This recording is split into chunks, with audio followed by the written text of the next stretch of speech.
ఈ స్టోరీ రియల్గా జరిగింది ఫ్రెండ్స్. రామాపురం అను చిన్న గ్రామం అడవులతో చుట్టుముట్టి ఉంటుంది.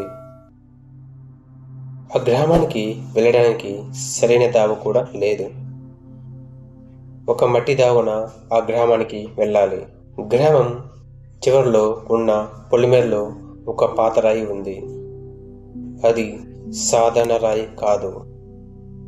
అది ఒక శపించబడిన చేపరాయి అని ఆ గ్రామంలో కొంతమంది ప్రజలు చెప్పుకుంటూ ఉన్నారు. పూర్వం పొలిమేరలో రామయ్య అనే రైతు రాత్రుల్లో పొలంలో పనిచేస్తూ ఉన్నాడు. రామయ్య పొలానికి శపించబడిన ఆ చేపరాయికి కొంచెం దూరంలో ఉంది. ఆ గ్రామంలో కొంతమంది ప్రజలు చెప్పుకుంటూ ఉంటే విన్నాడు రామయ్య.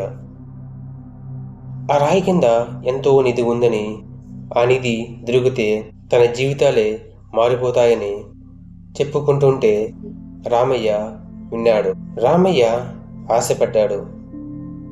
రామయ్య శపించబడిన చేపరాయి దగ్గరకు నడుచుకుంటూ వెళ్ళాడు.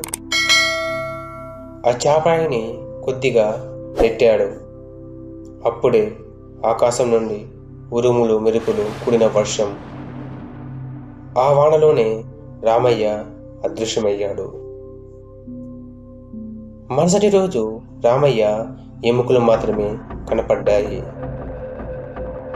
నెక్స్ట్ ఏం జరిగింది తెలుసుకోవాలంటే దీని ఫుల్ స్టోరీ వీడియో కింద ఉంది, చూడండి.